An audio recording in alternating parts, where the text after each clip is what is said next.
안녕하세요. 하나누리 동북아 연구원의 조성찬입니다. 오늘은 제8회 라선 포럼을 진행합니다. 저희가 코로나로 인해서 참 여러 가지 애로사항이 많았는데요. 저희가 중반 이후부터 이 2달마다 라선 포럼을 진행을 하고 있습니다. 코로나가 조금 진정될 때에는 저희가 현장도 했었는데요. 다시 지금 심해지면서 오늘은 온라인으로만 진행을 하고 있습니다. 그래서 여러분들은 지금 유튜브로 저희 라선 포럼에 참여해 주고 계십니다. 오늘의 라선 포럼은 저희가 책 쿠바 춤추는 사회주의를 쓰신 성공회대학교 사회작경제대학원장 김창진 교수님을 모시고 쿠바의 사회연대 경제에 대한 이야기를 들어보고자 합니다. 앞서 저희가 그냥 가벼운 이야기로 쿠바로 여행 가자 이런 주제로 했으면 더 많은 분들이 참여하실 수도 있었겠다라는 이야기를 했는데요. 저희가 같이 쿠바로 여행 가는 그 시간을 꿈꾸면서 오늘은 쿠바의 경제체제 전환, 특히 이제 사회연대 경제라는 키워드를 쓰고 있는 쿠바의 이야기를 들어보고자 하고요. 이 이야기를 듣는 목적은 쿠바의 이 경험들이 북한의 경제체제 변화 내지 전환에 어떠한 시사점을 주고 있는지에 대해서 저희가 같이 알아보려는 것이 오늘의 목적입니다. 김창진 교수님을 소개하겠습니다. 여러분 유튜브로 박수로 환영해 주세요.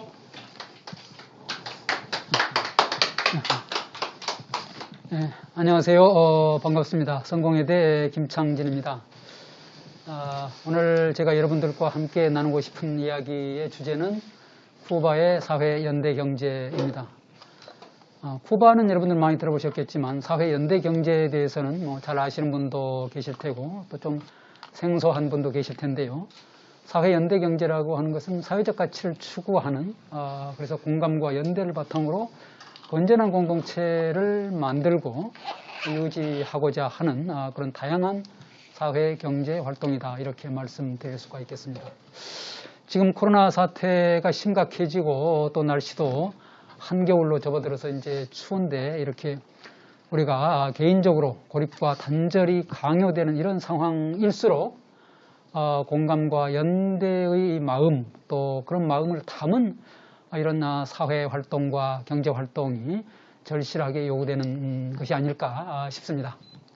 그래서 오늘 이제 여러분들에게 제가 1시간 남짓, 1시간 조금 더 말씀을 드리게 되지 않을까 싶습니다. 일단 이제 저하고 지금 다른 이 행사에 진행하시는 분들하고 좀 거리가 있기 때문에 편의상 마스크를 벗도록 하겠습니다. 양해해 주시기 바랍니다.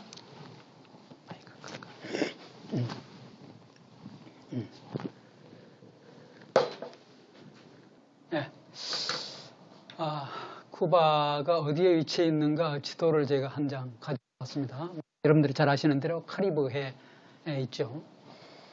여기서 다시 한번 여러분들이 이제 좀 주목해서 보실 게 바로 쿠바라고 하는 섬이 미국의 플로리다의 마이애미 바로 코앞에 위치해 있다고 하는 사실입니다.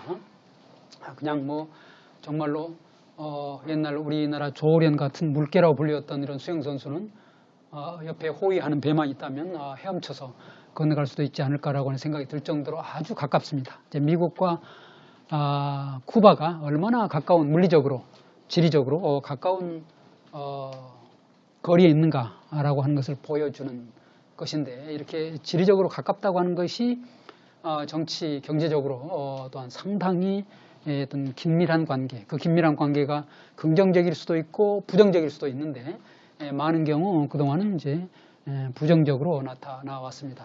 앞으로는 이런 미국과 쿠바의 관계가 좀 긍정적으로 전환될 수 있기를 기대하면서 이야기를 시작해 볼까 합니다. 자, 아까 저를 소개하실 때 우리 조성찬 원장님께서 이제 제가 협동조합, 또 캐나다 협동조합, 또 쿠바를 연구하면서 그 문제의식이 북한의 이런 협동조합과 사회연대 경제를 어떻게 적용하는데 시사점을 얻을 수 있을까라고 하는 문제의식이 있었다라고 소개를 잘 해 주셨는데요. 그런 점에서 쿠바와 북한의 어떤 유사점과 차이점을 먼저 한번 간략하게 거칠게 얘기를 해보고 넘어가도록 하겠습니다. 기본적으로 사회주의 체제와 사회연대 경제라고 하는 것은 매우 친화성이 큽니다. 우리가 요즘 접하고 있는 한국 사회에서 특히 2010년대에 들어와서 아주 활발하게 논의되고 또 실천이 되고 또 정책으로 실현되고 있는 협동조합, 사회적 기업, 마을 공동체 등등 최근에 또 도시재생 사업이 활발하게 이루어지고 있는데요. 이런 사회적 경제 또는 사회연대 경제라고 하는 것과 사회주의라고 하는 것은 아주 친화성이 큽니다. 사회주의라고 하는 것 자체가 그 제도 자체에 사회연대 경제가 또 어려운 말로 배태되어 있다, 임베디드라고 하는데 사회주의 제도 자체가 사회연대 경제를 공식화한 것이다. 이렇게 말씀드릴 수가 있겠습니다. 자본주의 체제에서는 이제 이 사회적 경제 또는 사회연대 경제과 자본주의 시장 경제가 서로 공통 분모가 있는 그런 영역도 있지만 상당히 이질적이고 충돌하는 부분이 원리적으로 존재하는데 사회주의 체제에서는 사실은 그렇지 않다라고 하는 거죠. 그래서 이 사회주의 체제에서는 협동조합이나 마을 공동체가 일상적으로 보통 주민들의 사회 경제 생활의 일상을 구성하고 있는 그런 단위요 영역이다. 이렇게 말씀드릴 수가 있겠습니다. 그런데 실제로 소련을 비롯해서 지금 쿠바에 이르기까지 또 북한을 포함해서 이런 사회연대 경제 제도 또는 활동이라고 하는 것이 사실은 과잉 제도화되었다라고 얘기를 할 수가 있겠습니다. 그래서 이제 국영화, 국유화되었거나 또는 국유 경제가 본령이고 국가사회주의 체제 본령이고 그 하위 단위로서 편제가 되는 이런 상황을 많이 보이고 있습니다. 그러다 보니까 조직 구성원들의 자율성이 축소되는, 침해되는 이런 결과를 빚게 되는 것이죠. 그래서 이 북한을 비롯해서 과거 소련 또는 지금 쿠바에 이르기까지 협동조합, 예컨대 협동조합이다, 공동체다라고 하는 것은 굉장히 익숙합니다. 이 자본주의 시장경제 체제에서는 오래전에 우리가 잃어버렸던 또는 무시하고 외면했던 파괴했던 이런 제도들이 사회주의 체제에서는 아주 익숙한 제도로 자리 잡고 있다는 것이죠. 자, 그렇지만 그렇게 수십 년 동안 국가의 후견 또는 지원 또는 간섭을 통해서 이런 제도가 운영되다 보니까 매우 구태의연하다. 21세기에 들어와서 비효율적이다 또는 관변기구다라고 하는 이런 인식이 상당히 많은 사람들이 가지고 있습니다. 그런데 최근에 2010년대 들어와서 한국 사회를 비롯해서 서구의 여러 나라들에서 이런 협동조합이라든가 사회적 기업 또는 도시재생 이런 부분들이 자본주의 경제체제의 문제점 또는 공동체 파괴를 극복하는 새로운 대안으로 이렇게 부상하고 각광받고 실천되고 있는 것과는 상당히 다른 사회적 맥락이 있는 것이죠. 이 메타 현실이라고 할 수가 있는데 따라서 우리가 한국에서 북한 경제의 전환을 고민하고 또 나름대로 조언을 해주고 싶고 나름대로 어떻게 조금 남한과 북한이 서로 상생하는 그런 경제체제를 만들 수 있을까라고 고민하는 분들은 그걸 남한에서 또는 자본주의 체제에서 이게 새로운 대안으로 혁신적인 대안으로 부상하니까 그걸 그대로 사회주의 체제를 오래 해온 사람들에게 그대로 가서 말하면 통할 것이라고 하는 생각을 버려야 합니다. 그들은 오랫동안 그런 제도에 익숙해 있기 때문에 어떤 맥락에서 똑같은 얘기를 하는가 하는 게 굉장히 감각의 차이가 나고 받아들이는 수용자의 태도의 차이가 나기 때문에 따라서 이 사회주의 체에서는 이게 오래된 미래다라고 할 수가 있는데 이런 오래된 미래가 더 이상 구태의연한 비효율적인 제도가 아니라 사회경제적 혁신의 담지자로서 거듭날 수 있을까라고 하는 그런 고민을 같이 나누는 그런 기회로 삼는 것이 좋지 않을까라고 하는 생각이 듭니다. 그런데 오늘 말씀드릴 주제와 관련되는 것이기도 하고 꼭 쿠바만의 문제가 아니고 과거 소련도 그렇고 지금 북한도 그렇고 아주 심각한 문제가 농업 문제, 식량 문제입니다. 이 문제는 단지 수많은 산업 분야 중에 하나로서의 농업 문제만을 따로 떼어서 말하는 것은 아니고 사실은 농업 문제나 식량 문제는 그 사회 경제 구조와 또는 정책 또는 그 사회 구성원들의 삶의 질을 결정하는 가장 기본적이고 원초적인 문제입니다. 이 식량 문제, 농업 문제가 해결되지 않은 상태에서 공업화에 치중한다거나 뭐 중공업 정책을 주로 추진한다거나 또는 뭐 정보산업 사회로 넘어간다라고 하는 것은 기본적인 한계가 있는 것이죠. 지금 뭐 한국 여러분 잘 아시다시피 우리 한국은 지난 한 60년 동안 엄청나게 고도 경제 성장을 이루고 또 정치적으로도 민주화를 우리가 우리의 어떤 피와 땀을 흘려가면서 이루고 국제사회에서 한국이 지금 뭐 10위권에 이제 오를 정도로 상당히 어떤 부강한 나라가 되었습니다. 그러나 한국의 농업 문제는 지금 상당히 문제가 많죠. 농업이 전체 산업에서 차지하는 비중도 10% 이하이고 인구 비중도 10% 이하이고 상당히 국가의 보조금이 없이는 농업이 유지될 수 없는 그런 상황으로 가고 있고 농촌은 고령자들, 60대 이상의 고령자들이 대다수인 이런 상황, 심각한 문제 있습니다. 그래서 한국이 국제사회에서 위상이 강화되고 정보, 통신, 첨단 산업이 이렇게 발달되었다고 할지라도 우리는 기본적으로 이 식량 문제의 어떤 위험으로부터 벗어나지 못하고 있습니다. 지금 코로나 사태로도 최근에 들려오는 뉴스 중에 하나가 이런 각 개별 국가가 이 식량 문제를 안보 차원으로 활용할 움직임을 보이고 있다라고 하는 뉴스가 들리고 있는데 이럴 경우 우리가 한국 사회가 어떻게 이걸 버텨낼 수 있겠는가 라고 하는 그 문제가 심각하게 제기가 되는데요. 다시 이제 돌아가서 과거 사회주의 체제에서 아주 단순하게 요약하자면 이 식량 문제를 해결을 못했습니다. 대부분의 사회주의 체제 같은 경우가 지금 뭐 쿠바도 역시 이 문제 당면에 있고 북한은 아주 심각한 상황이라는 거 여러분들이 잘 아실 겁니다. 왜 그랬을까? 기본적으로 사회주의 체제의 이 이데올로기가 막스 레닌주의에 기초를 두고 있었는데 이 막스 레닌주의가 농업 문제에 관해서 상당히 둔감했습니다. 이 막스주의의 이념과 사상을 발전시키고 그걸 혁명을 이루고 또 정책으로 만들고 했던 사람들이 대체로 도시의 중산층 출신의 지식인들이 대부분이었습니다. 물론 일부 농촌 출신들이 있었지만 그들마저도 도시화, 공업화라고 하는 것이 향후의 어떤 대세다라고 생각을 한 것이죠. 따라서 이 농업 문제에 대한 깊은 천착, 식량 문제를 어떻게 해결할 것인가에 대한 연구가 상당히 부족했다. 그래서 농업의 특수성, 공업에 비해서 근대적인 공업에 비해서 농업이 어떤 특수성을 가지고 있는가에 대한 천착이 상당히 부족한 상태에서 농업의 공업화를 통해서 문제를 해결하려고 했다. 그러니까 농장을 공장식으로 이렇게 조직화, 대규모로 조직화 해가지고 그래서 대규모 영농에 집착을 했습니다. 그래서 우리가 뭐 여러분들이 많이 들어보신 집단 농장이라고 하는 것이 그 전형적인 경우이고 또 구경 농장, 서포즈라고 했는데 소련에서는 이제 그런 것들이었습니다. 그러다 보니까 이제 이 대규모 영농에 물론 장점이 없는 것은 아닙니다. 상당히 짧은 시간 내에 엄청난 자본을 투입해가지고 상당히 성과를 거둘 수가 있지만 그러나 그 시간이 지나다 보면은 농민들의 어떤 자율성이라든가 창발성이 발휘되기가 어렵고 또 이 농업 그 생산물에는 여러 가지 작물들이 있는데 그런 작물들을 종 다양성을 유지하면서 그렇게 생산하기가 대단히 어렵습니다. 여러분들이 잘 아시는 대로 플랜테이션, 대규모 영농이라고 하는 것은 단작, 특별한 작물 하나 두 개를 수십만 평, 수백만 평, 수천만 평에서 짓는 이런 식으로 되는 거죠. 그래서 이 대규모 영농에 집착하다 보니까 이 소농 체제가 가진, 자영농 체제가 가진 이런 효율성, 창의성, 적극성 이런 것들을 끄집어내기가 쉽지가 않았습니다.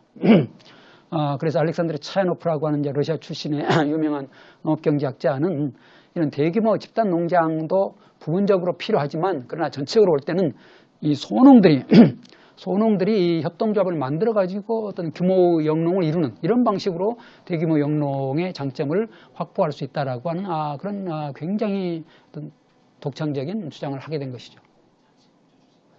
아까 사회주의 체제의 아킬레스건이 농업 문제, 식량 문제였다라고 할 수가 있는데 이런 식량 문제를 잘 해결하지 못하는 것은 단지 농업 문제나 농촌 문제에 그치는 것이 아니고 이것이 곧 정치적 문제로 비화될 수 있다고 하는 사실입니다. 다시 말하면 농민들뿐만이 아니라 도시민들을 포함해서 광범위한 주민들이 이 식량 문제에 대해서 정부의 정책에 대한 불만을 갖게 되고 그것은 곧 그 정권 또는 그 체제의 정당성, 정통성 문제로 비화되는 것이죠.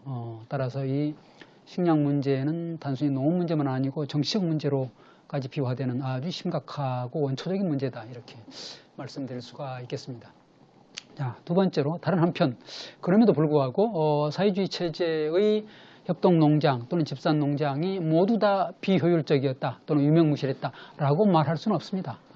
과거 소련 체제의 붕괴 이후에 사회의 어떤 자본주의적 시장경제의 승리주의적 사관에 젖은 많은 사람들이 반공주의자들뿐만 아니라 자유주의자들이 이르기까지 사회주의 체제는 곧 비효율적이고 잘못됐기 때문에 무너졌다라고 하는 이런 매우 단순하고 거친 생각들을 가지고 있는데 꼭 그렇지는 않았다. 내부에서 우리가 배워야 될 바 또는 교훈을 얻어야 될 바가 상당히 많이 있었는데 그게 송두리째 부정되고 있는 것은 상당히 안타까운 사실이 아닐 수가 없습니다. 그 중에서 오늘 우리의 주제와 관련되는 것이 바로 협동농장 또는 집산농장의 사회적 기능입니다.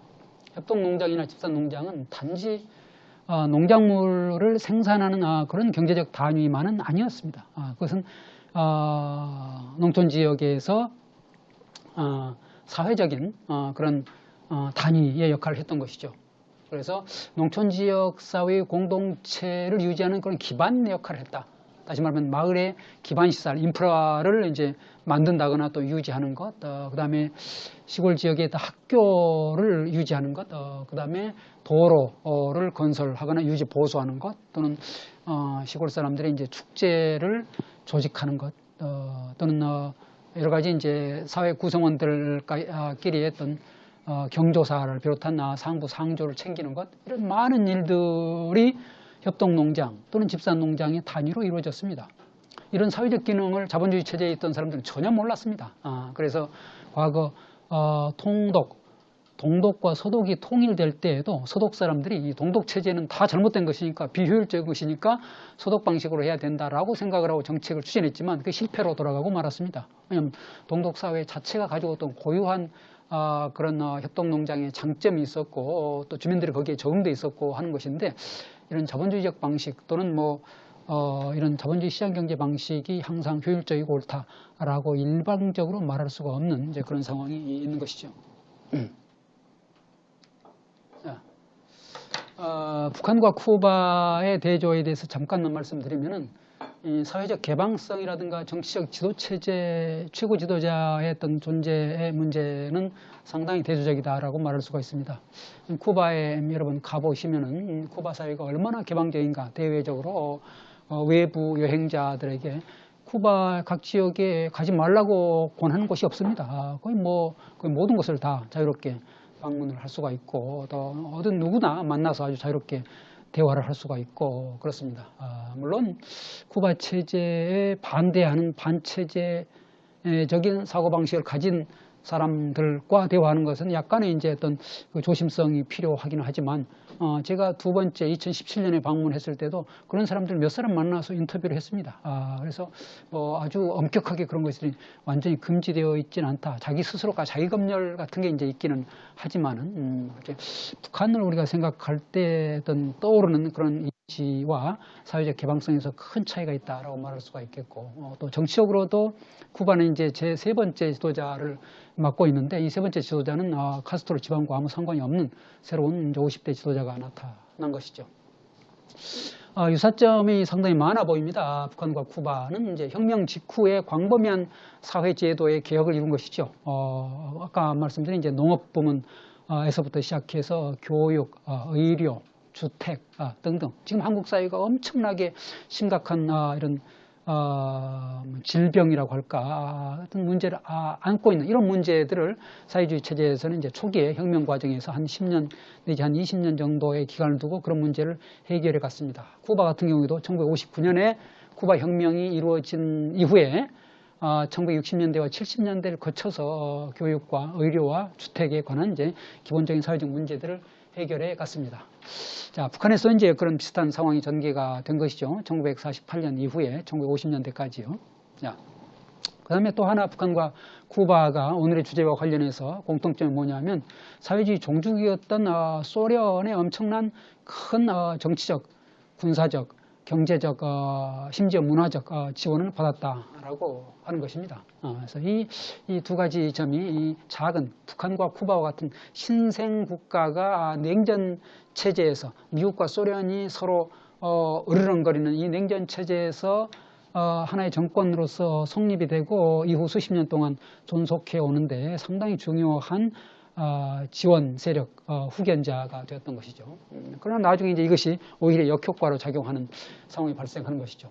또 하나 북한과 쿠바가 유사한 점이 역시 오랫동안 수십 년 동안 미국의 압박과 봉쇄에 시달린 상황이다라고 말할 수가 있습니다. 지금 북한에 대해서 미국이 어떻게 봉쇄하고 있는가는 여러분들 잘 아시죠. 쿠바도 1959년 혁명 이후에 1960년대부터 이제 본격적으로 지금까지 60년 이상을 지금 미국의 봉쇄에 시달리고 있다라고 말할 수가 있습니다. 버락 오바마 대통령 시절에 라울 카스트로 국가평의 의장과 미국과 쿠바가 수교를 했지만 그러나 미국의 봉쇄는 아직 완전히 풀리지 않은 이런 상황에 있습니다. 그리고 또 하나 북한과 쿠바는 내부적 어떤 외부의 이렇게 압박과 봉쇄가 심하다 보니까 상대적으로 그걸 견뎌내기 위해서 내부의 단결과 또 공동체성이 유지되는 그런 효과를 가질 수가 있었던 것이죠. 또 하나 북한과 쿠바의 이제 오늘의 상황을 설명하는데 굉장히 중요한 배경 요인이 되는 것이 1980년대 후반의 소련식 개혁 개방, 당시 1985년에 소련에서 미하일 고르바초프라고 하는 젊은 지도자가 나타나서 베레스트로이카 또는 글라스노스치라고 하는 이름으로 개혁 개방을 추진했는데 그래서 쿠바 같은 경우도 1980년대 후반에 고르바초프가 찾아가서 당신네들도 우리처럼 이렇게 개혁 개방을 하는 게 좋겠다라고 했을 때 피델 카스트로가 거부했습니다. 역시 김일성도 마찬가지였습니다. 그런 식으로 북한과 쿠바가 자기네의 길이 있다라고 생각을 하면서 소련식 개혁 개방의 요구 또는 뭐 제안 이런 것들을 하나의 어떤 사회주의 강대국의 간섭으로 받아들이는 이런 측면에서 부정적으로 반응을 하게 된 것이죠. 그리고 그 이후에 이제 소련이 붕괴가 되면서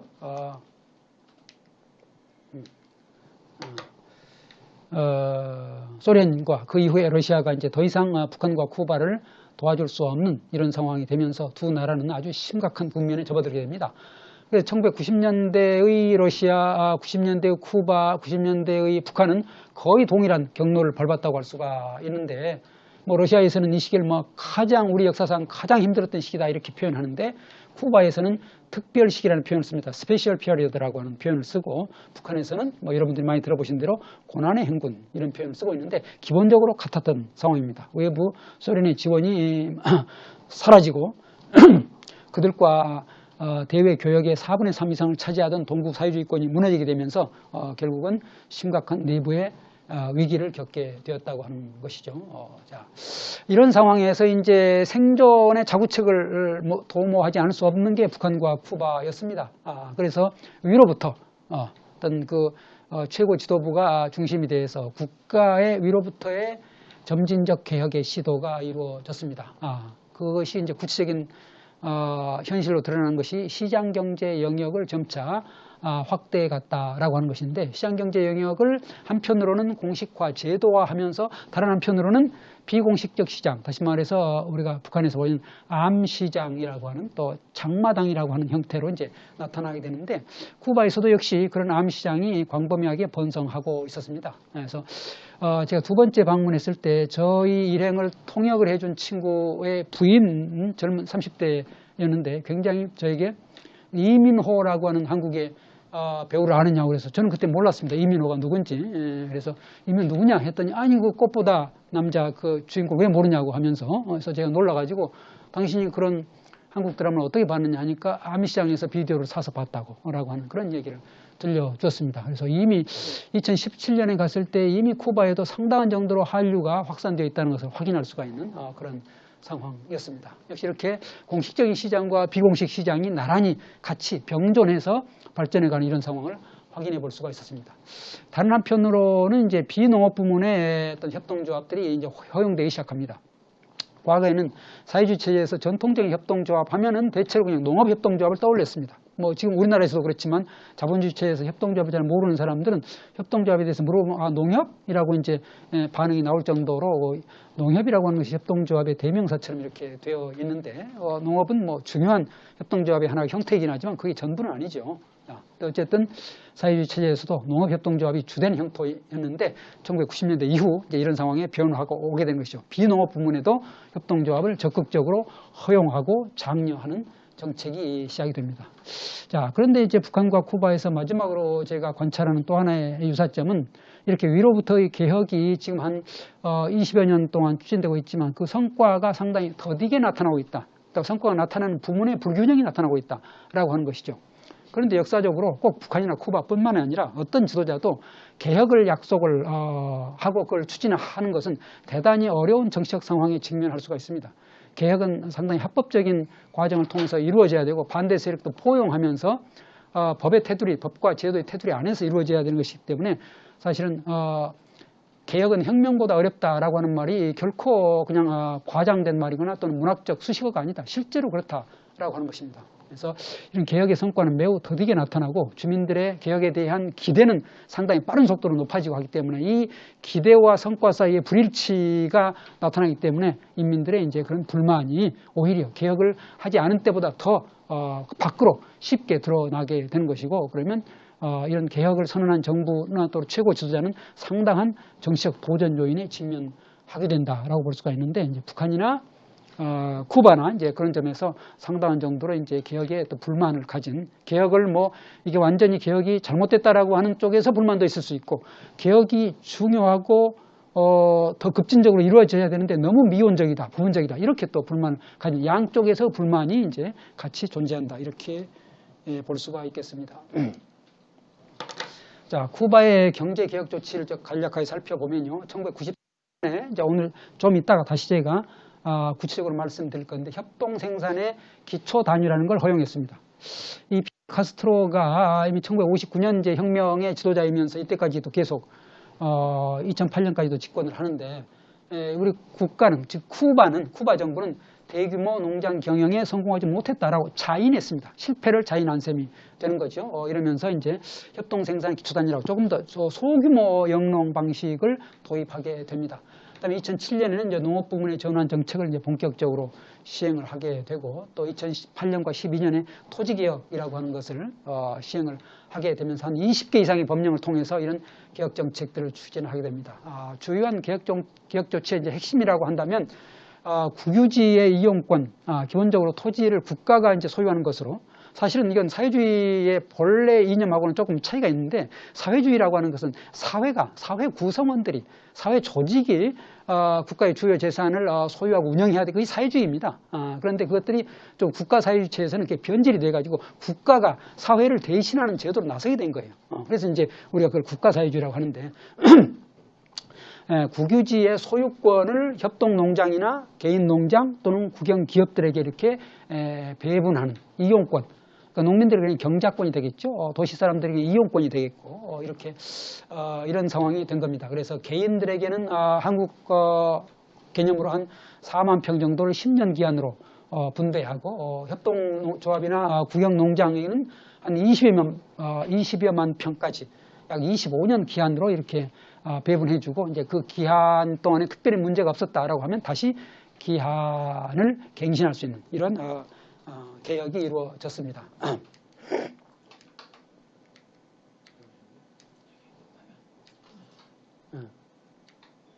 자, 그다음에 2011년에도 당과 혁명의 경제 및 사회정책 지침이라고 하는 것을 내려가지고 협동조합과 민간 자영농에게 농지 경작권을 부여한다는 것을 다시 한번 확인을 하고 또 자율적인 소형 농협 국가가 어떤 개입하고 이제 관여하는 이런 대형 농협뿐만 아니라 소형 농협의 설립이 가능하도록 하고 가격 개혁을 하고 의사결정을 이제 중앙 집권적에서 분권화하는 이런 조치들이 취해졌죠.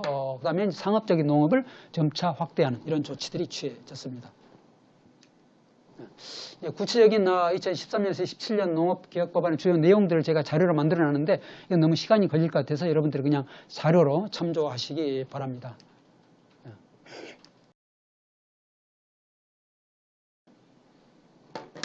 아까 제가 사회주의 체제에서 농업이라고 하는 것이 아킬레스건이었다. 그것이 단지 경제 문제, 식량 문제뿐만이 아니라 정치적 정통성의 문제까지 비화되는 것이다. 우리가 북한을 보면 여실히 이제 그런 문제를 알 수가 있고, 우리 대한민국도 지금 결코 그런 상황에서 자유롭지 못하다. 앞으로의 식량 안보가 국제적으로 문제가 되는 상황에 선제적으로 대비하지 않으면 안 된다. 그러나 지금 현 정부를 비롯해서 한국의 역대 정부가 얼마나 효율적으로 이런 문제에 대해서 대응하고 준비해 왔는가 상당히 의심스러운 그런 상황입니다. 자, 쿠바로 다시 돌아가면은 전체 쿠바 인민의 한 5분의 1가량이 지금 농업에 종사를 하고 있죠. 그러니까 아까 제가 말씀드린 대로 한국 보통 자본주의 체제에서는 인구의 10% 미만입니다. 농업 인구가. 거기에 비해서 한 25%라고 하면 상당히 이제 20% 정도라고 하면 상당히 많은 인구가 여전히 농업에 종사하고 있다라고 할 수가 있겠습니다. 자, 그다음에 이제 농산물 전문가들의 분석에 따르면 쿠바는 농산물이 상당히 지금 아직 많이 수입하고 있는데 농산물을 그걸 수입을 대체할 만한 그런 잠재력을 가지고 있고 또 협동농장과 집산농장의 경험을 통해서 그동안 이제 그 농민들이 또 이 농민들과 이제 과학자들이 서로 협업하는 그런 과학적 영농 경험을 가지고 있습니다. 여러분들 잘 아시는 대로 쿠바는 이제 사탕수수 농업이 주력 부문인데 과거 소련이 이제 쿠바를 좀 많이 도와줬다라고 했는데 그때도 쿠바는 소련에게 이제 사탕수수를 제공하고 소련은 그 반대급부로 이제 석유와 공산품을 제공하고 이런 식으로 이제 교역이 훨씬 쿠바에게 유리하게 그렇게 이루어졌던 것이죠. 그래서 이 사탕수수는 이 최근 전문가들의 분석에 따르면 이게 이산화탄소의 흡수가 많아서 지역 환경의 보존에 도움이 되는 상당히 친환경 고부가 가치 이제 그런 재생에너지 자원이다. 이렇게 알려져 있습니다. 그렇게 해서 이제 쿠바 농업 부문이 2000년에서 2017년 사이에 상당히 많은 변화가 이루어져 왔습니다. 근데 이렇게 전반적으로 1990년대 이렇게 특별 시기, 고난의 행군 시기를 거치면서 쿠바의 경제 개혁이 적극적으로 추진이 되고 나름대로 이제 성과를 거둬왔는데 그럼에도 불구하고 여전히 갈 길은 멀다, 쉽지 않은 과제는 놓여 있다라고 할 수가 있겠습니다. 이제 그런 과제들은 뭐냐? 기본적으로 북한도 그렇고 쿠바도 그렇고 이 시장 경제라고 하는 마켓 이코노미라고 하는 이런 제도를 그냥 국가의 어떤 중앙 집권적 계획 경제의 보완 요소로 이 중앙 집권적인 계획 경제가 비효율적이거나 너무 경직되거나 성과를 내는데 한계가 있으니까 이걸 좀 보완해 보자는 이런 수준으로 접근하고 있다라고 하는 것이죠. 자, 여기서 우리가 시장경제, 나중에 제가 한번 말씀드리겠습니다만 시장경제를 좀 적극적으로 해석할 필요가 있다. 이런 태도는 시장경제를 자본주의와 동일시하는 이런 이데올로기적 발상에서 나온 것이다 라고 말할 수가 있겠습니다.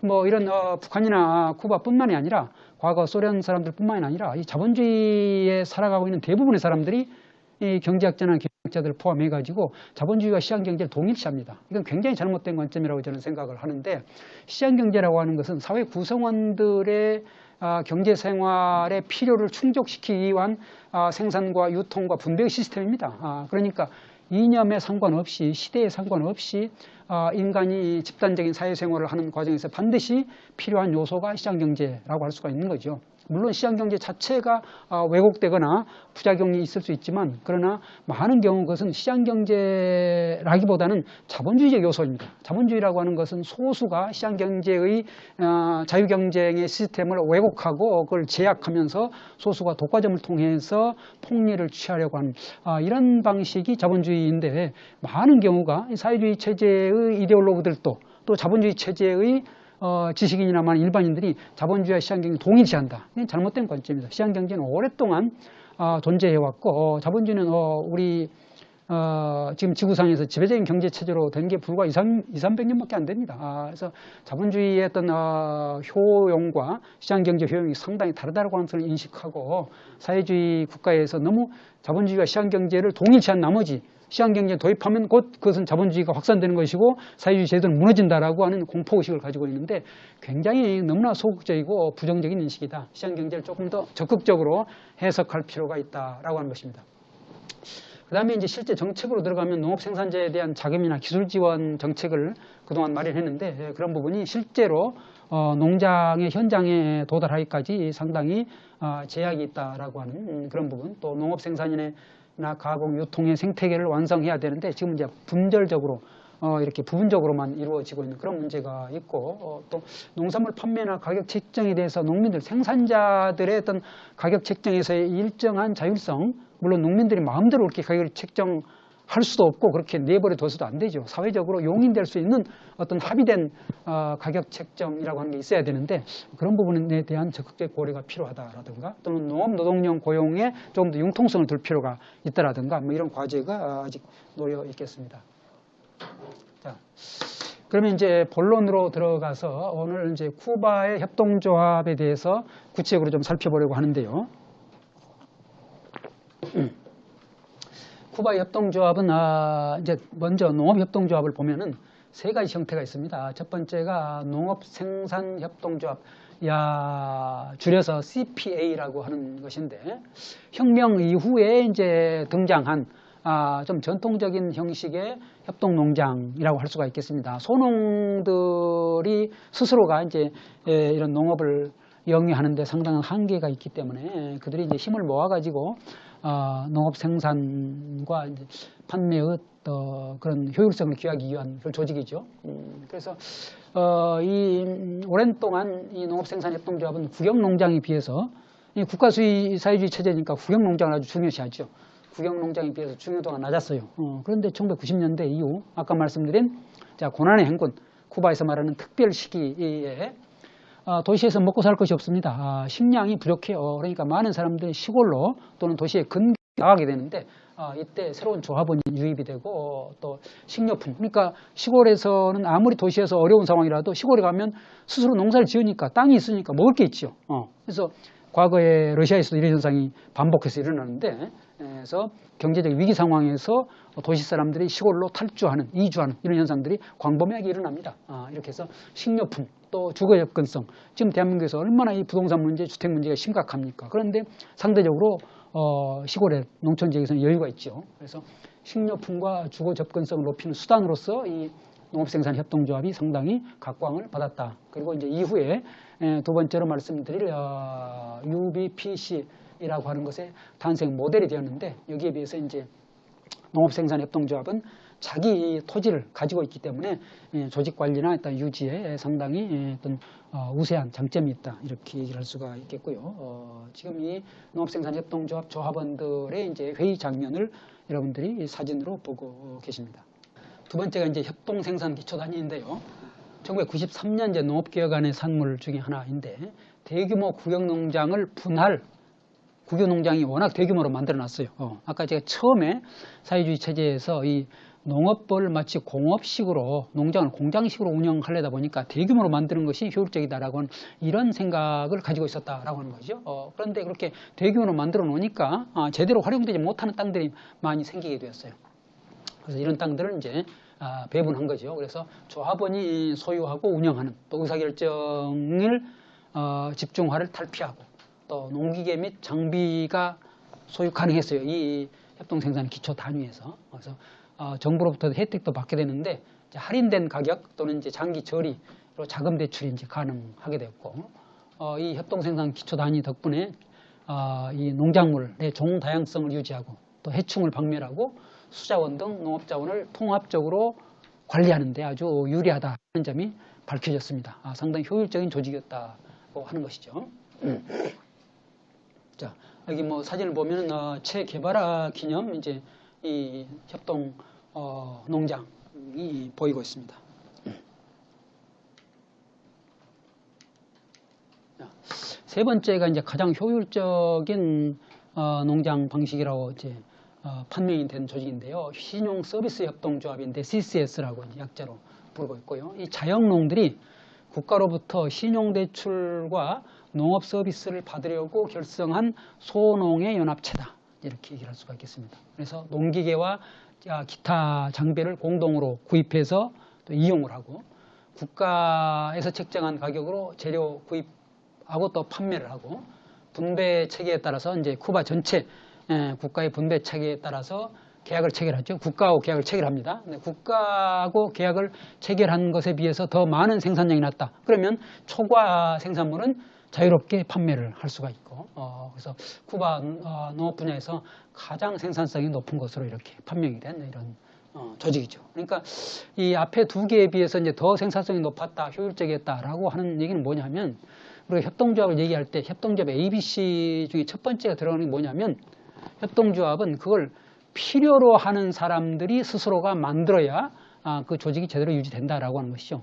외부에서 너희 필요하니까 이거 만들면 좋겠다라고 하다든가, 필요하지 않은데도 불구하고 사회적 분위기에 휩쓸려서 협동조합을 만든다든가 하는 협동조합 치고 잘 되는 게 거의 없습니다. 정말로 절실한 필요에 따라서 만들어지는, 자발적으로 만들어지는 조합이야말로 가장 잘 될 수가 있는 거죠. 그만큼 자기 주인의식이 강하고 참여 어떤 욕구도 강하고 또 그걸 성공시키겠다는 의지도 강하고 또 거기에 필요한 기술이나 자원도 적극적으로 끌어들이게 되니까 그런 것들이 다 모여서 협동조합의 성공 요인이 되겠죠.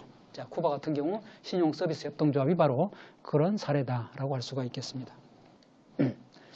아까 말씀드린 대로 피델 카스트로 시기에는 협동조합 형태 중 농업협동조합만 존재했는데 2012년에 협동조합법이 이제 새로 통과가 되면서 비농업 부문의 협동조합 설립도 허용이 됐어요. 우리나라와 좀 비슷한 상황이죠. 우리나라도 이제 농업협동조합이 주된 형태로 존재했고, 물론 그 이전에 다른 협동조합이 없었던 것은 아니지만 8개 기본법이 존재했었죠. 그렇지만은 이제 2011년 협동조합 기본법이 이제 통과가 되면서부터 한국의 협동조합 붐이라고 하는 게 일기 시작했는데, 이제 쿠바도 새롭게 협동조합 체계와 정책이 갱신되는 게 2012년이었던 거죠. 그래서 교통부문, 소규모 제조업 부문, 서비스 협동, 이런 부분에서 협동조합이 설립이 됐습니다. 교통부문은 가장 일반적으로 말할 수 있는 게 이제 택시, 어떤 부문이라고 할 수가 있겠죠. 자, 제조업이란 서비스업 같은 경우는 이제 도시에서 소규모 몇 사람, 3명, 5명이 모여가지고 식당을 한다든가 작은 소공업 제품을 만든다든가 하는 이런 것들이 지금 점점 확산되고 있습니다. 그리고 다양한 협동조합들 사이에 서로 협동을 해가지고 2차 협동조합, 보통 이걸 이제 협동조합 연합회라고 하죠. 그 다음에 또 협동조합 클러스터, 협동조합들 다양한 종류와 형태의 협동조합들이 집적의 효과를 노리기는 이런 것들도 가능해지게 되었습니다.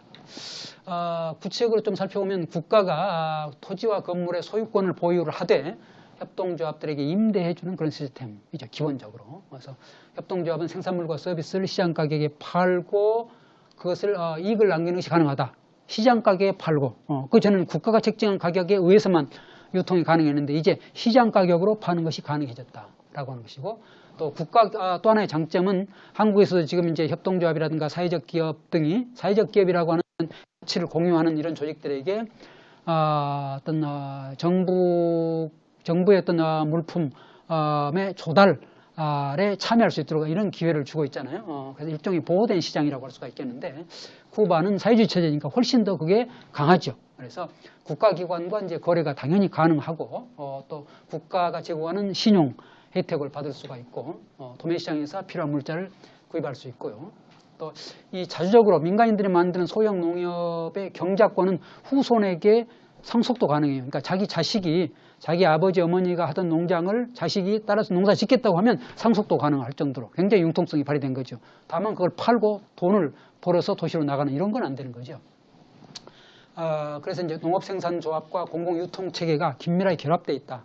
다시 말하면 농장에서 생산한 생산물들을 국가가 운영하는 유치원이라든가 학교라든가 병원이라든가 이런 데 의무적으로 공급을 하고, 국가에다가 세금을 내고 나면 나머지 이제 시장에서 판매를 해서 이익을 남길 수가 있고 또 자가소비를 할 수가 있다라고 하는 거죠. 그래서 이렇게 농장에서 생산한 것을 유치원이나 학교라든가 병원이라고 하는, 지금 우리 코로나 사태에서 전 세계적으로 한국도 그렇게 얼마나 심각한 공중보건 체계의 어떤 위기를 겪고 있는데, 이런데 이렇게 협동조합과 계약이 체결돼 가지고 식료품이 안전한 친환경 유기농 식료품이 제공된다면 얼마나 안심하고 우리가 구성원들이 식생활을 할 수가 있겠습니다. 이건 굉장히 한국이 배워야 될 그런 점이라고 할 수가 있는 거죠.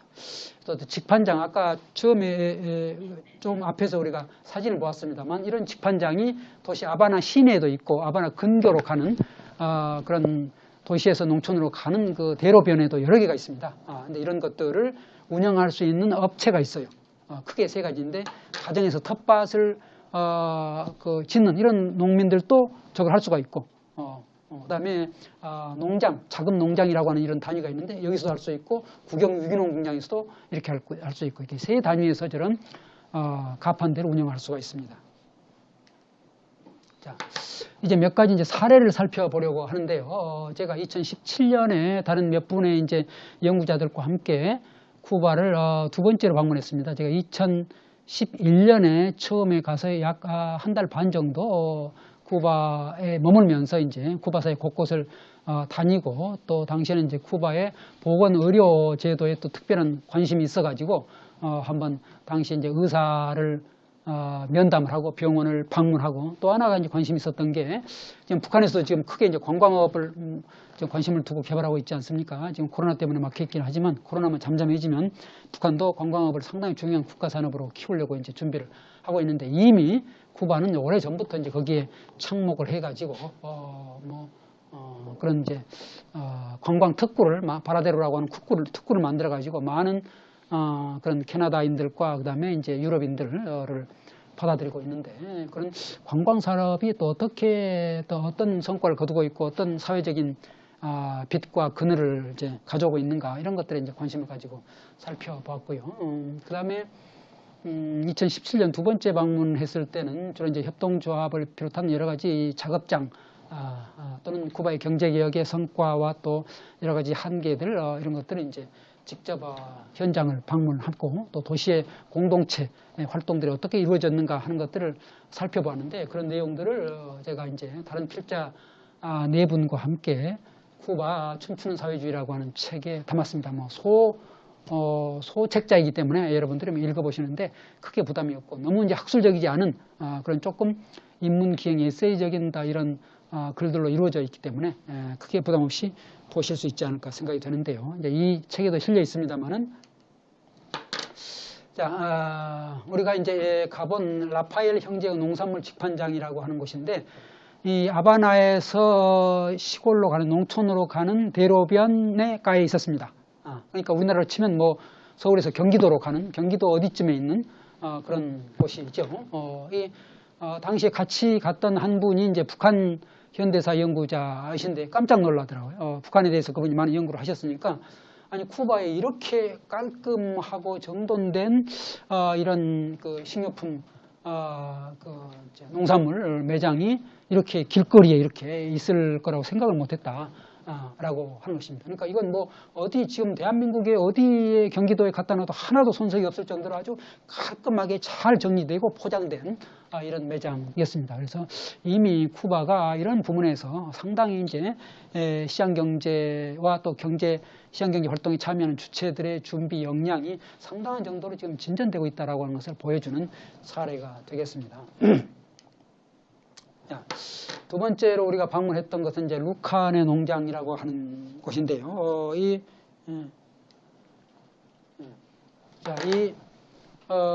이분이 자, 오른쪽에서 활짝 웃고 있는 이 중년의 남자가 루카라고 하는 사람인데 이탈리아 사람입니다. 이탈리아 남자인데 쿠바에 여행을 왔다가 쿠바가 너무 마음에 들고 또 저희가 이제 사랑하는 또 인생의 짝을 만나서 결혼해가지고 아예 쿠바에 정착해 버렸습니다. 그래가지고 여기서 소규모 농장을 하고 있는 것이죠. 그래서 조합원 5명으로 이제 각종 채소를 혼작하는 단작 재배가 아니고 여러 가지 채소를 혼작을 하면 그 병충해를 방지할 수 있고 여러 가지 토양에도 좋고 하는 이런 유기농법을 하고 있었습니다. 우리나라 평수는 한 9,000평 정도, 3헥타르 정도를 하고 있고 여기서 나온 채소를 원료로 해가지고 또 아바나 시내에서 조그만 파스타 식당까지도 운영을 했습니다. 그래서 이제 이 농장을 돌아보고 우리가 궁금했던 것 중에 하나가 처음에 어떻게 이 농장을 만들게 됐는가. 이 농장을 이렇게 만들고 이렇게 정비를 하고 또 이 조합원들을 꾸려가지고 농장 운영하려면 나름대로 이 자금이 필요할 텐데 그 자금은 어디서 나왔는가 하니까 물어보니까 두 군데서 나왔다. 하나는 당연히 국가로부터 이제 신용 대출을 받았고 또 하나는 자기 본국인 이탈리아에서 친척들이 좀 도와줬다. 이런 식으로 얘기를 하더라고요. 그러니까 외화가 들어온 거죠. 지금 북한도 뭐 지금 이제 완전히 중국과 러시아와의 교역이라는 게 아주 극도로 이제 위축된 상황인데, 이런 외화가 굉장히 중요한 그 나라의 경제 활동에 그런 이제 요인이 되는데, 쿠바도 역시 마찬가지입니다. 외화 벌이가 굉장히 중요한 것이죠. 자, 두 번째로 우리가 방문했던 농장이 아주 인상적이었어요. 여기는 이제 루카네 농장보다는 훨씬 규모가 컸습니다. 그래서 코인시덴시아라고 부르는데, 이건 뭐 스페인어로 이제 일치, 합일 이런 뜻을 가지고 있으니까 하나의 공동체의 의미를 갖고 있겠습니다. 그래서 대형 협동조합에서 10년 단위로 토지를 임대했다. 아까 우리가 2000년대 경제개혁 과정에서 나왔던 그런 내용입니다. 대형 협동조합에서 놀고 있던 유휴지로 남아있던 이런 땅의 일부를 이제 분할받아가지고 조금 더 소규모의 협동농장으로 만든 것이죠. 구성원은 18가족입니다. 그래서 이 매니저, 지배인격으로 일하는 이런 사람 말고 나머지 가족들은 다 이제 외부에서 출퇴근하는 이런 형식으로 하고 있고요. 경작물은 지금 망고, 바나나, 뭐 옥수수, 커피 등 여러 작물을 생산하고 있었는데, 이 농장이 흥미로웠던 것은 일종의 예술 농장이라고 할 수 있었다. 라고는, 농장에 예술이라는 말을 붙일 수 있을지 모르겠지만 이제 굳이 붙여본다면, 왜냐하면 농업하고 세라믹 아트를 결합하고 있어요. 도자기 굽는 걸 결합을 하고 있었습니다. 그렇게 해서 지금 앞에 여러분들 사진에서 보여지는 것이 다 도자기로 만든 것들입니다. 그래서 1년에 한 번씩 세라믹 아트 축제를 연다고 그래요. 그래서 이 농장이라고 해서 반드시 이제 농산물의 생산과 유통에만 종사하는 것은 아니고, 이렇게 다른 다양한 그런 분야와 결합할 때 훨씬 더 흥미롭고, 또 도시민들의 참여를 이끌어낼 수 있고 판로 확보에도 도움이 된다, 이렇게 얘기를 할 수가 있겠습니다. 그 다음에 세 번째로 도시로 아바나 시내로 와서 우리가 방문했던 곳 중에 하나가 바로 스테인드 글라스 복원협동조합입니다. 도시에서 나타난 2000년대 도시에서 나타난 새로운 유형의 제조업 협동조합이다. 그동안 우리가 보았던 것은 농업협동조합 있잖아요. 주된 형태는 농업협동조합이었는데, 이제 비농업 분야에서도 협동조합을 허용해 줬다고 했으니까 그 결과로 나타난 것이죠. 청년 여성 노동자, 아마 대학을 졸업한 지 얼마 안 됐을 것 같은, 10년이 채 안 됐을 것 같은 이 청년 여성 노동자 3사람이 협동조합을 만들었습니다. 그렇게 해서 이 아주 아름다운 이런 색유리죠, 스테인드 글라스를 만들어 가지고 이 역사 문화 유적을 보수하는 이런 업체 조직에 납품을 하고 있었습니다. 그러니까 그게 이제 이 아바나는 여러분들이 아시는 대로 과거에 이제 쿠바가 스페인의 식민지였기 때문에 스페인 사람들이 지어놓은 웅장한 그 유럽식 건물이 아주 많습니다. 그런데 그 유럽식의 많은 건물들이 노후화되고 유지보수가 제대로 안 돼가지고 굉장히 지금 아바나 시내의 중심부가 거의 폐허처럼 되어 있는 이제 그런 곳들이, 그런 지구가 있는데, 그런 지구에 있는 역사 문화 유적들이 있습니다. 보존할 만한 가치가 있는 그런 유적들이 있는데, 그것들을 이제 보수하는 작업들이 아주 신중하게 이루어지고 있어요. 굉장히 아주 천천히 그러나 제대로 보수가 이루어지고 있는데, 거기에 문화 유적의 보수에 쓰일 색 유리를 이 친구들이 만들어 가지고 납품하는데, 그래서 아바나 역사협회라고 하는 단체가 이제 이런 유지 보수 사업을 주관하는 단체인데, 여기하고 계약을 맺어 가지고 납품을 하고 있어서 이제 안정적인 판로를 확보했다. 그래서 처음에는 만들어졌을 때는 판로가 없어가지고 힘들었는데, 이제는 안정적인 판로가 확보가 됐다라고 하고, 그러면 당신들이 활동하는데 뭐가 가장 문제냐라고 했더니, 이 스테인드 글라스를 만드는 원료 색유리 자체를 외국에서 수입해야 되는 이제 그런 문제가 조금 어려운 문제 중에 하나다라고 얘기를 했습니다. 자, 그냥 아주 뭐 간략하게 이제 몇 개 사례를 살펴봤습니다만은, 쿠바 협동조합이 이렇게 2010년대에 들어와서 1990년대에 시작된 경제개혁의 성과의 연장선상에서, 그러나 2010년대부터 이제 본격적으로 협동조합이라고 하는 것이 민간의 자주적인 경제활동의 영역으로 허용이 되고 장려가 되는 이런 상황인데, 그동안의 성과와 한계를 좀 요약해 보자고 하면은, 성과는 국가의 직접적인 통제, 이제 국영경제의 범위를 벗어나서 자주적으로 민간인들이 자주적으로 할 수 있는 그런 대안적인 경제 활동으로서의 자주적 협동조합의 발전 가능성을 지금 보여주고 있다. 그 잠재력이 충분하다라고 하는 것을 보여주고 있고요. 그 다음에 민간인들이 스스로가 고용을 창출하고 있는 이런 상황. 국가 입장에서는 굉장히 고무적이죠. 국가가 다 모든 일자를 책임지는 것이 아니고 그중 일부를 민간인들 스스로가 만들어낸다고 하는 것이죠. 그 다음에 만약 이제 바람직하다면 앞으로 쿠바의 경제 체계에서 이제 국영경제 부문, 그 다음에 협동조합 부문 또는 이 국영이나 협동조합과 상관없는 민간의 이런 시장경제 활동 부문, 이 세 부문이 균형적으로 발전할 수 있는 어떤 가능성을 조금 초기적으로나마 보여주고 있는 것이 아닐까라고 하는, 이건 뭐 제 개인적인 해석입니다. 그럼에도 불구하고 이제 한계는 여러모로 많이 나타나고 있고, 앞으로 이제 이런 부분들이 계속 이제 수정 보완돼야 되겠죠. 그동안 비농업 분야에서는 500개 이상의 협동조합들이 정부로부터 승인되었는데 실제로 작동하는 것은 약 절반 정도다, 이렇게 파악이 되고 있습니다.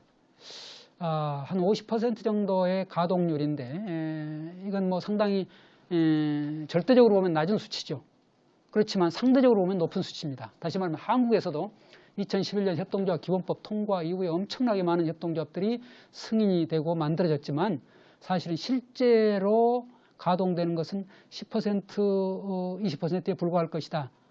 몇 개의 이제 조사 자료가 있습니다만은 결코 50%가 되지 못합니다. 한국은 훨씬 더 쿠바보다 가동률이 낮습니다. 제가 아까 말씀드렸던 과연 그 한국에서 협동조합 만드는 사람들이 절실한 자신들의 필요에 따라서 만들었는가?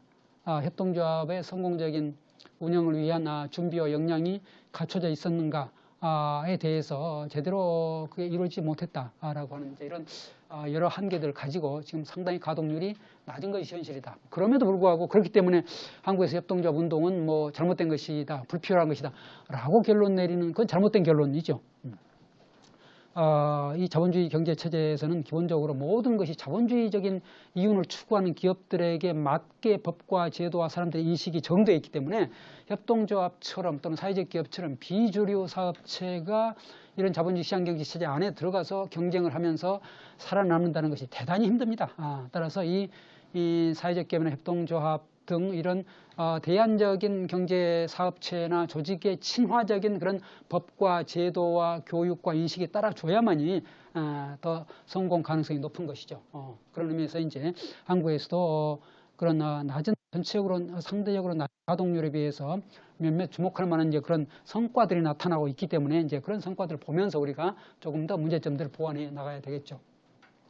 그다음에 이제 쿠바에서 협동조합 하는 사람들이 불만을 가지고 있는 것 중에 하나가 이제 현장에서 인터뷰를 들어보니까 고용 인원에 따라서 고용을 5명하고 10명하고 20명 하면 고용 인원이 늘어남에 따라서 노동 세금을 더 많이 내야 된다라고 하는 것을 상당히 부담스러워했습니다. 그러니까 우리가 민간에 고용을 더 많이 창출하는데 그럼 혜택을 줘야 될 텐데 세금을 더 많이 내야 된다라고 하는 것에 대해서 상당히 불만을 가지고 있었고, 이거는 이제 조세 정책에서 조금 개선돼야 될 부분이다, 이렇게 볼 수가 있겠습니다. 그다음에 자본 조달의 한계, 역시 이건 뭐 우리가 자본주의 체제에서 아주 심각하게 느끼고 있는 문제인데, 역시 쿠바 같은 경우도 재정적으로 여유가 별로 없기 때문에 사실은 계속 경제 성장이 이루어지고 조세 수입이 많아져야 국가에서 지원의 가능성, 기회가 높아지는데 쿠바 정부의 재정적인 여유의 한계가 있는 것이죠. 그래서 농업 부문에 또 소신용과 투입을 하는데 이제 여러 가지 제도적으로, 절차적으로 또는 비효율성이 나타나고 있고요. 또 유통업 발전, 그러니까 농산물이든 뭐 도시의 제조업이든 그걸 생산해 가지고 판로를 확보를 해야 되는데 그런 도매 시장도 제한돼 있고 또 그런 소매 시장도 발달이 아직은 좀 부족하고, 또 생산자의 어떤 그 판매 대상이라든가 가격 책정이라든가 어떤 협상이라든가 이런 데 있어서 자율성도 아직은 제약돼 있고 이런 한계들이 앞으로 보완되어야 할 것 같습니다. 마지막으로 제가 오늘 여러분들과 나누고 싶은 이야기는 지금 전 세계에 대유행을 하고 있는 팬데믹이라고 불리는 코로나 사태와 관련해서 쿠바가 국제적으로 커다란 기여를 하고 있다. 저는 이것이 사회연대 경제, 오늘 우리의 주제와도 맞닿아 있다고 생각하기 때문에 마지막으로 이걸 살펴보려고 합니다. 쿠바는 전체적으로 자본주의 시장경제 체제의 관점에서 봤을 때 상당히 경제적으로 좀 가난한 나라에 속한다고 할 수가 있겠죠. 경제적으로 좀 곤경을 겪고 있는 것이 사실입니다. 그러나 이제 많은 최근에 행동경제학자라든가 뭐 진화심리학자들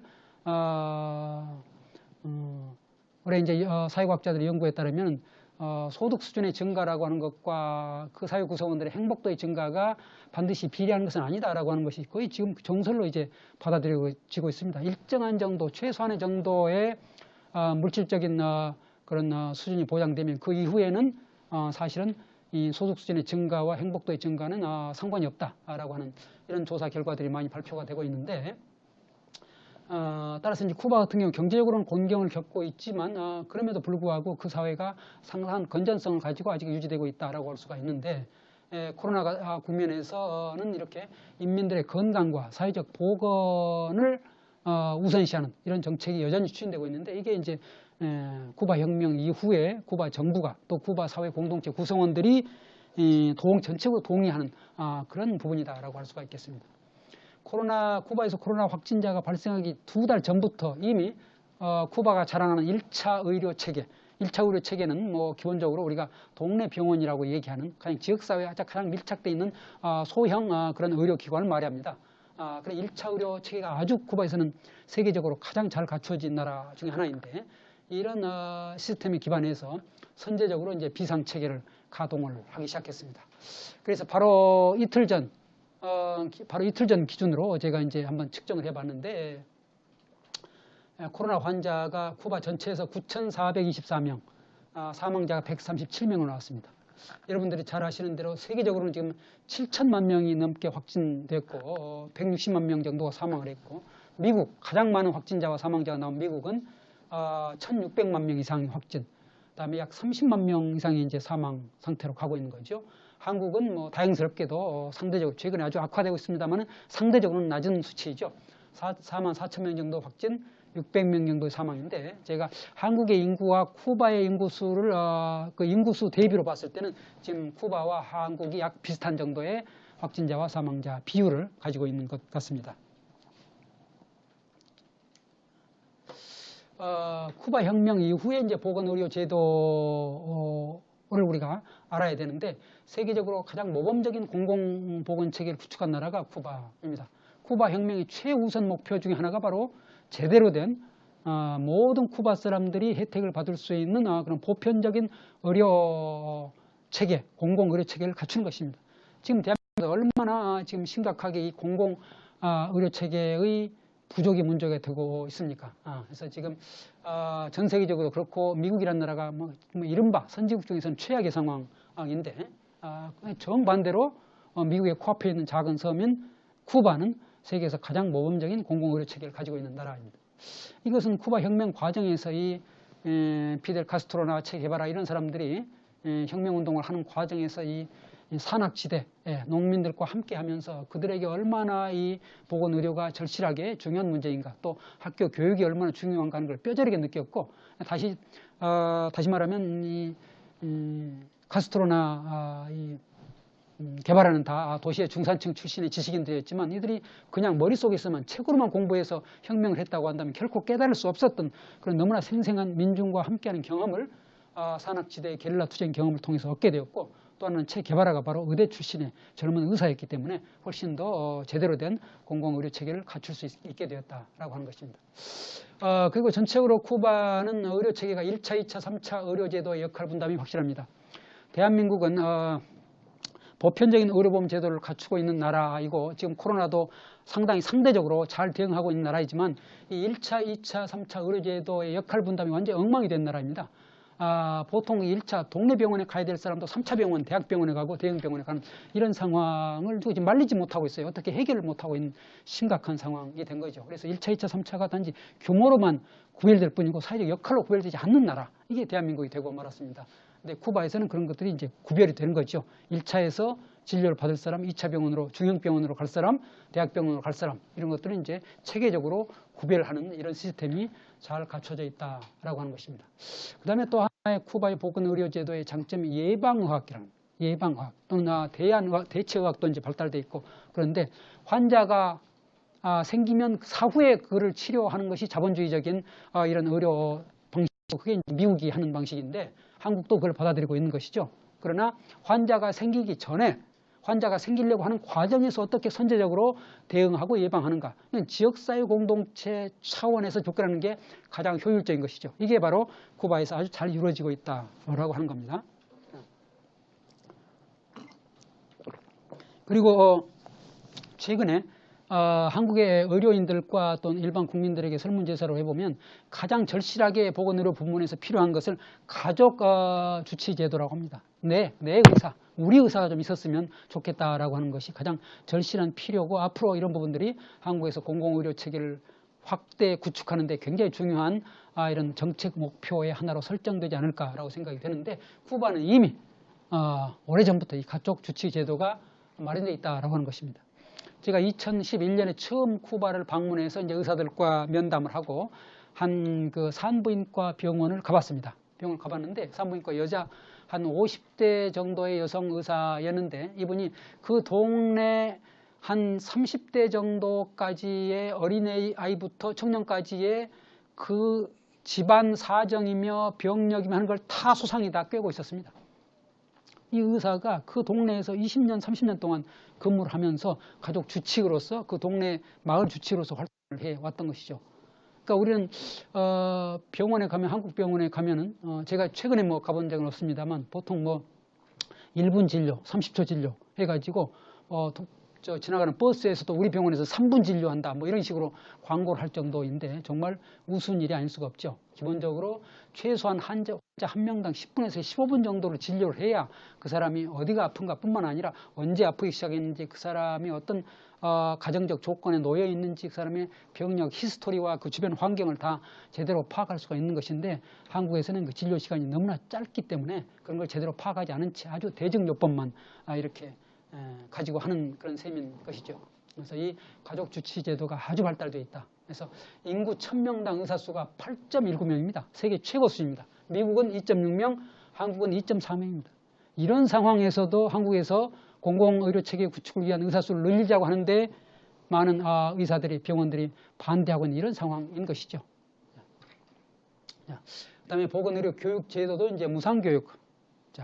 뭐 무상이란 말을 저는 별로 좋아하지 않습니다만, 왜냐하면 그 사회 구성원들이 그 나이가 되도록 그 사회에서 노동을 하고 세금을 내고 그 사회가 돌아갈 수 있도록 나름대로 역할을 해왔기 때문에, 무상이라는 말이 주는, 그냥 아무것도 하지 않는데 그냥 준다라고 하는 이런 잘못된 편견을 퍼뜨릴 수 있기 때문에 무상이라는 말은 별로 좋은 말이 아니라고 저는 생각해요. 무상 교육, 뭐 무상 의료가 아니라 보편적인 의료 교육, 의료 혜택, 보편적 교육 제도, 이런 말이 더 맞는 말이죠. 그래서 이런 인민의 건강과 건강한 공동체를 책임지는 사회적 의료인이다. 돈을 벌기 위한 미국식의 엄청난 그런 고가의 연봉을 받는 직업인으로서의 의사가 아니고, 사회의 건강을 책임지는 이런 사회인으로서의 또 의사라고 하는 의식이 제대로 교육 과정에서부터 이제 그렇게 의사들의 인식, 의료인들의 인식에 박히게 되는 것이다 라고 할 수 있는데, 쿠바의 의과대학 중에서 굉장히 특이한 의과대학이 있습니다. 엘람이라고 라틴 아메리카 의과대학의 준말인데, 이건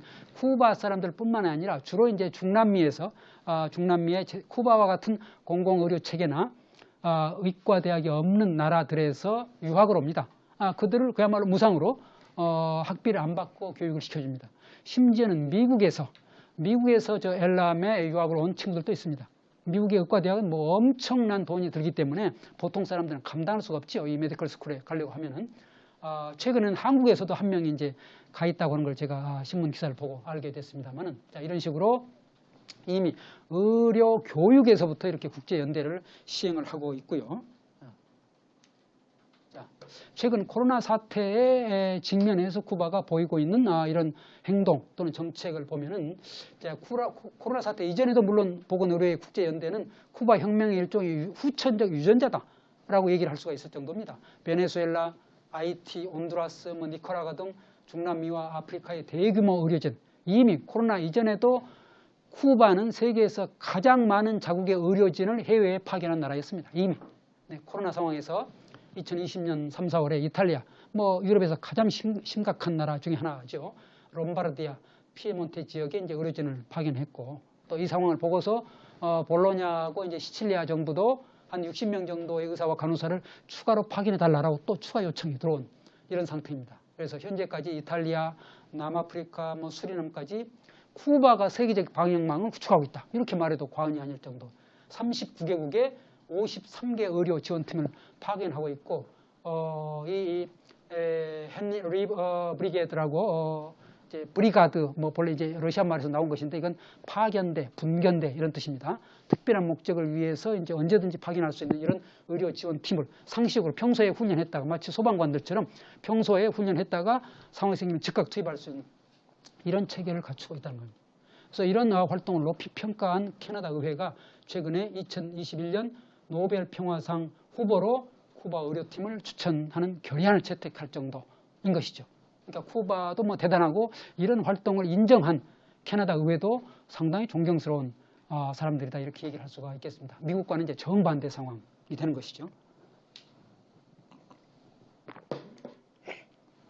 자, 이탈리아에 파견되었던 이제 그런 그 쿠바 의사들이죠. 쿠바의 국기와 이탈리아 국기를 같이 들고 있는 모습을 볼 수가 있습니다. 자, 마지막으로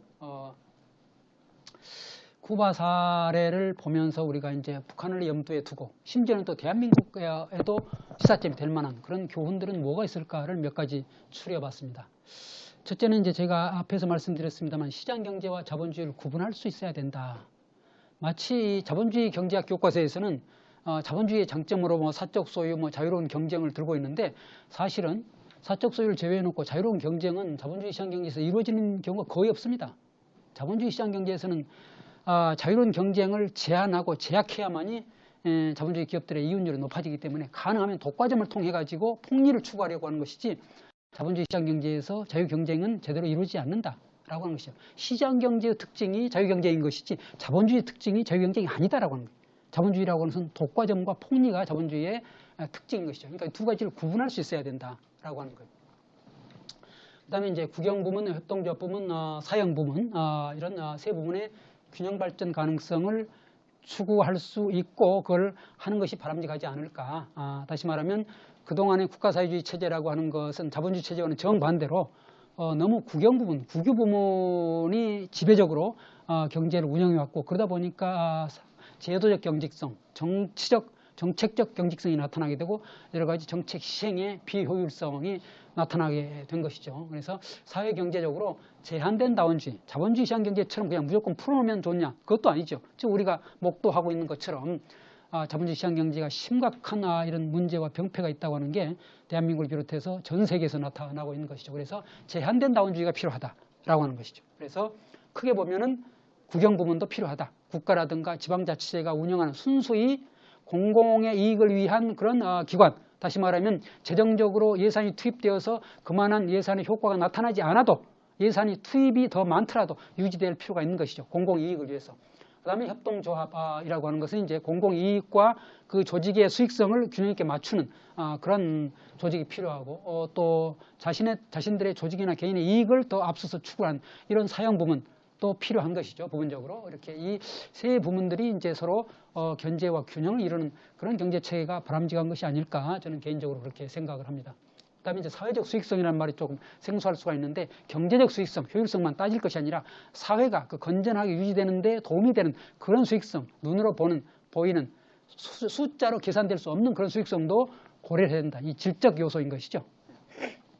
그다음에 이제 인민의 개인적인 욕구와 사회적 욕구를 필요를 결합시킬 적절한 조직의 기업이라고 하는 게 이제 협동조합이고 사회적 기업인데 이런 부분에 대한 보다 적극적인 해석이 필요하다라고 하는 것이죠. 북한이나 쿠바가 앞으로 경제 개혁을 좀 더 확대 심화하려고 할 때 그러니까 이런 관점에서 보면 협동조합에 대한 보다 적극적인 인식, 국영 부문을 조금 보완해 주는 뭐 그런 정도로 잔여적 범주로 생각하지 말고 협동조합을 국영 경제하고 맞설 수 있는 경쟁하고 서로 어떤 상생의 시너지 효과를 낼 수 있는 그런 부분으로 격상시켜서 이론적으로나 정책적으로 생각해 볼 필요가 있다라고 하는 것이죠. 그래서 과거 국가사회주의 체제에서 이 소농이나 소생산자 협동조합 이걸 등한시해 가지고 주로 대규모 영농, 대규모 조직으로 하면서 나타났던 이런 비효율성, 경직성, 또 어떤 인민들의 자발적 창의성의 이제 실종 이런 것들을 다시 되살릴 수가 있다라고 하는 겁니다.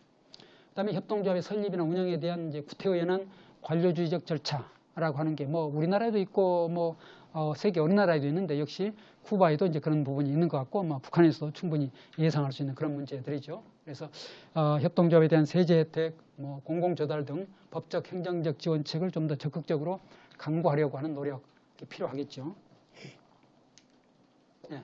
마지막으로 이제 농업협동조합을 이 농작물, 농산물의 생산 조직이다라고만 생각하지 말고 이 복합기업이다, 복합조직이다 이렇게 생각을 하고 아까 제가 이제 쿠바 사례로는 이 세라믹 아트 도자기 생산, 도자기 축제하고 농장이 결합되는 이런 걸 보여줬습니다만은 저는 이제 동독 지역, 지금은 통일됐습니다만 이 동독 지역에 가보니까 농업협동조합에서 이런 그